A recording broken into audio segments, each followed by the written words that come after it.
देखिए class 9 science में हम लोग पढ़ रहे हैं बाबू का लेसन नंबर 5 सूरत और आज हम लोग को जो पढ़ना है इसका नाम है प्लाज्मा झिल्ली। पढ़े तो यही आज प्लाज्मा झिल्ली से संबंधित महत्वपूर्ण प्रश्न महत्वपूर्ण बातें लिखना।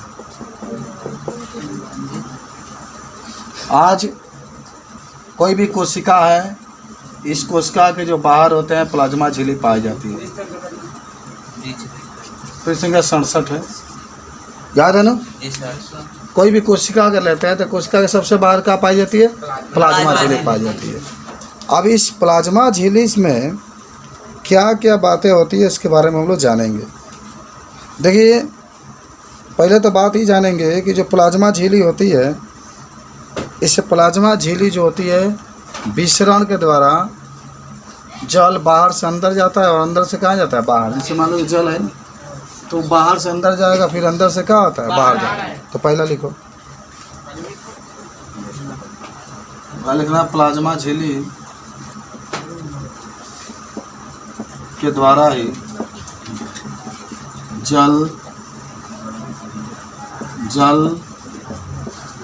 और कार्बन डाइऑक्साइड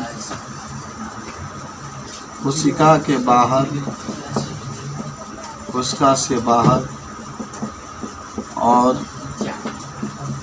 अंदर आती है।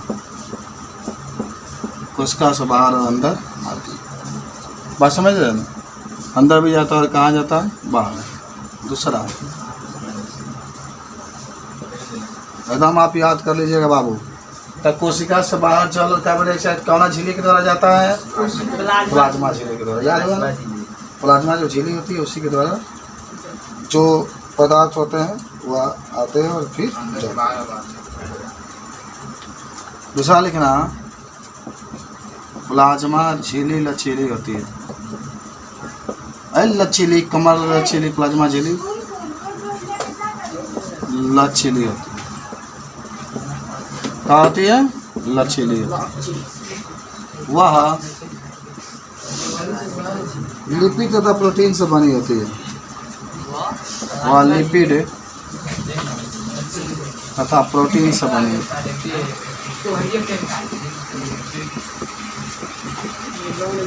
वह लिपिड तथा प्रोटीन से बनी। लिपिड जानते हो क्या होता है? ना तेल वाला आदमी खाता है, घी वगैरह, बासा वगैरह, उसी को हम लोग क्या कहते हैं? लिपिड कहते हैं। बासा वगैरह खाते हैं ना, तो उसी को हम लोग क्या कहेंगे? लिपिड कहेंगे। बासा डालडा के, डालडा नहीं देखे हो? तो पहले लचीली का मतलब जानते हैं ना? लचीली का मतलब नवावल जाता नहीं हो जा, नवावल जाता क्या हो जा नहीं हो जा। ऐसा है गिलास से दाब रहे तो दब रहे, लेकिन बहुत कम दब रहा है। लेकिन जैसे मान लो फीता है, देख रहे हैं, ये लचीली है। लचीली का मतलब होता है कि इसको दबाने के बाद दब जाए। तो इसी तरह से कौन होता है मालूम है? प्लाज्मा झिल्ली भी होती है। उसको नचाओगे तो दबाओगे तो दब जाए। किसकी बनी होती है? और नहीं दबेगा, टूट जाएगा। दबाने वाले पूरा दब जाना चाहिए, तार वगैरह हो जाएंगे। ऐसा प्लाज्मा झिल्ली लचीली होती है ना, इससे बनी होती है। हाँ, तीसरा लिख लो। प्लाज्मा झिल्ली को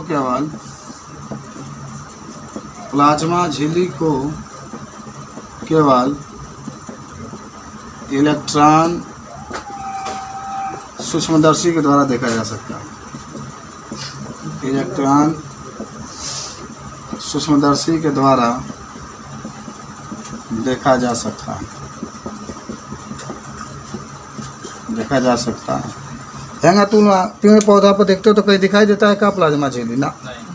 इलेक्ट्रॉन सूक्ष्मदर्शी से बहुत गहराई से देखोगे। मानो एक मशीन होता है, ठीक मानो मशीन होता है, उसमें 2 लेंस लगे होते हैं। वे लेंस पर सटा के जब देखा जाता है तो बढ़िया दिखाई देता है।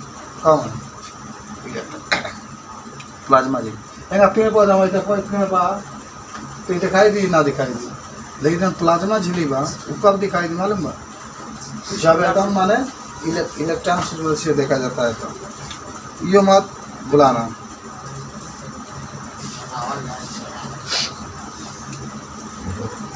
हो गया? चौथा लिखना,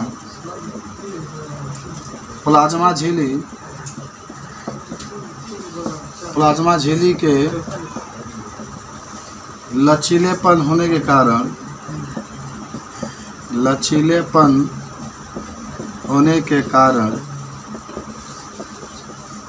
एक कोशिकीय जीव को भोजन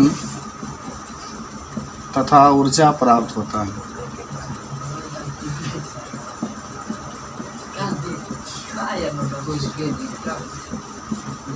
प्लाज्मा झिल्ली के लचीलेपन होने के कारण एक कोशिकीय जीव को भोजन तथा ऊर्जा प्राप्त होता है।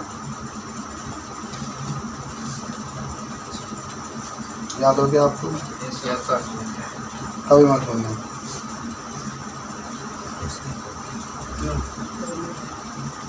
और इस प्रक्रिया को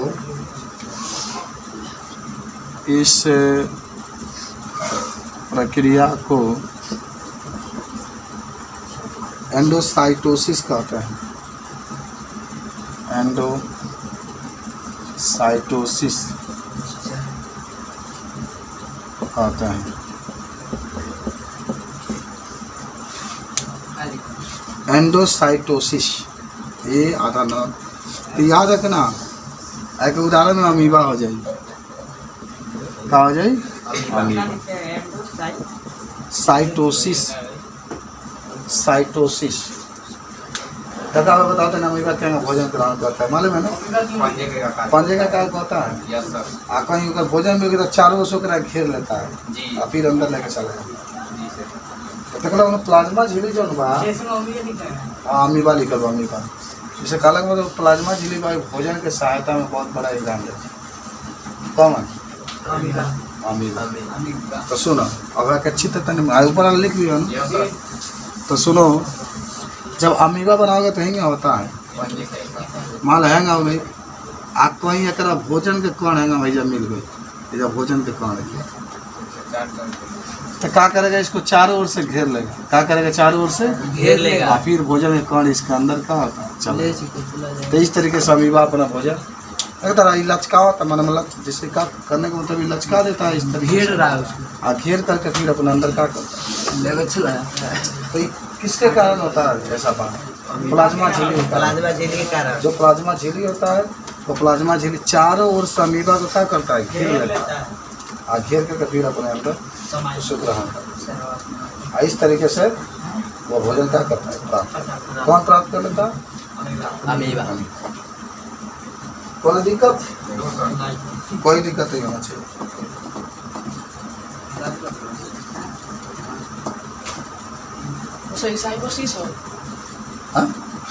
एंडोसाइटोसिस है।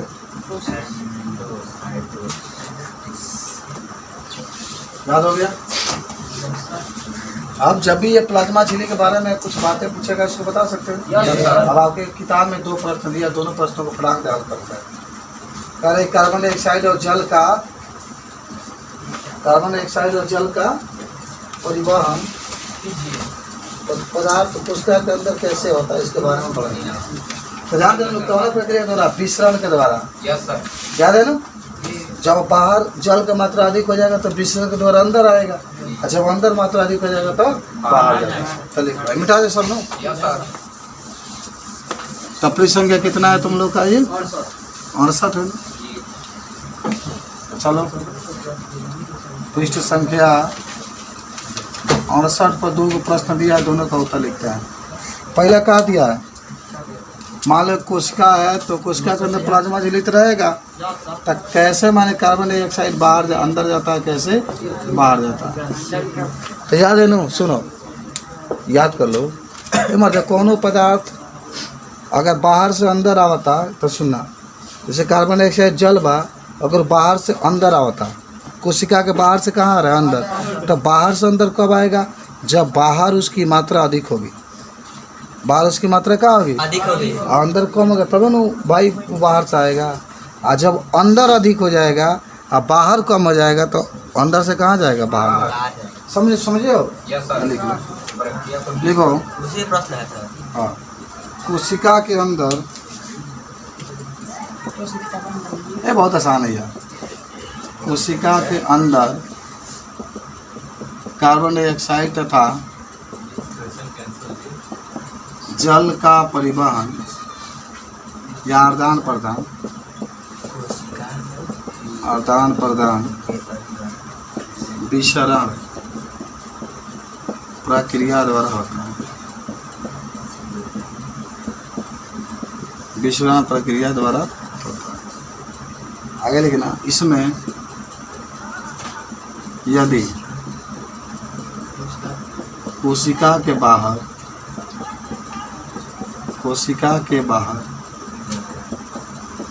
इसकी सांद्रता अधिक है,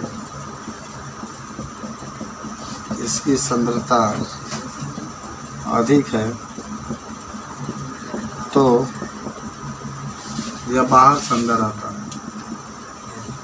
ये बाहर से,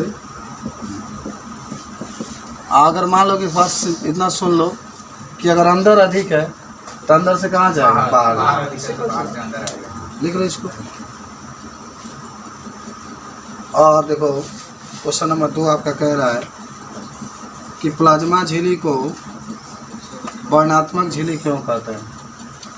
प्लाज्मा झिल्ली को वर्णात्मक झिल्ली क्यों कहते हैं? काहे कि ये कोशिका को सुरक्षा देता है। जो आवश्यक पदार्थ होता है उसी को कोशिका के अंदर जाने देता है, जो आवश्यक नहीं होता उसको नहीं जाने देता।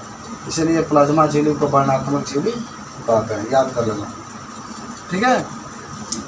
क्या कहोगे? फटाफट लिख लो। कोई भी आपसे पूछे कि कोशिका झिल्ली को वर्णात्मक झिल्ली क्यों कहते हैं, तब कहना कि जो प्लाज्मा झिल्ली होती है वह कोशिका को रक्षा करती है तथा जो आवश्यक पदार्थ होता है वही कोशिका के अंदर जाने देती है। जो आवश्यक पदार्थ नहीं होता है वह कोशिका के अंदर नहीं जाने देती है। इसलिए कोशिका को वर्णात्मक झिल्ली कहा जाता है। ठीक है, तो लिख लेते हैं इसको। लिख ले सब लोग इसको। अब ये लिखिए, दूसरा को लिख रहे हैं।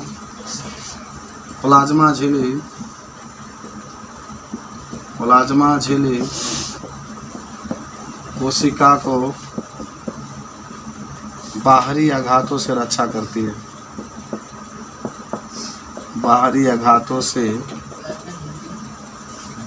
कोशिका को बाहरी आघातों से रक्षा करती है तथा जो आवश्यक पदार्थ होते हैं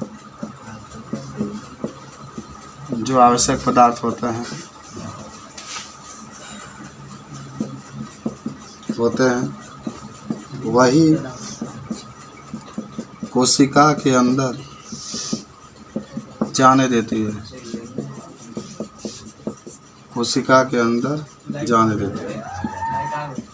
इसलिए प्लाज्मा झिल्ली को वर्णात्मक झिल्ली कहते हैं।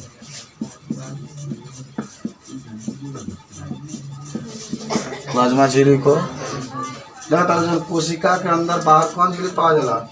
प्लाज्मा झिल्ली। ठीक बड़ा। और प्लाज्मा झिल्ली बाहर से अंदर कोनो खराब चीज के ना जाए रही, मतलब अंदर खराब चीज चली तो पहले खराब हो जाए। जी सर। वही सब क्या करता है ना, खाली वह चीज के कोशिका के अंदर जाने देता है जो लाभकारी हो, जौना से कोशिका को फायदा हो। जिससे कोशिका को फायदा नहीं होता उसको नहीं जाने देता। याद कर लेना चीज। इसलिए प्लाज्मा झिल्ली को कौन झिल्ली कहता है? वर्णात्मक झिल्ली कहते हैं। माने जो लाभदायक पदार्थ होता है उसी को कोशिका के अंदर बाहरी आघातों से रक्षा करता है। आघात मतलब माने बाहर से चोट उसको लगे, कोशिका को उससे बचाता है प्लाज्मा झिल्ली। कहता है कि मैं नहीं चोट लगने दूंगा, बचाता है, कुछ रक्षा करता है। समझ रहे बात को? तो इस तरीके से इसके बारे में आप क्या कर सकते हैं, बता सकते हैं। कोई दिक्कत नहीं होना चाहिए, जल्दी से लिख लीजिए।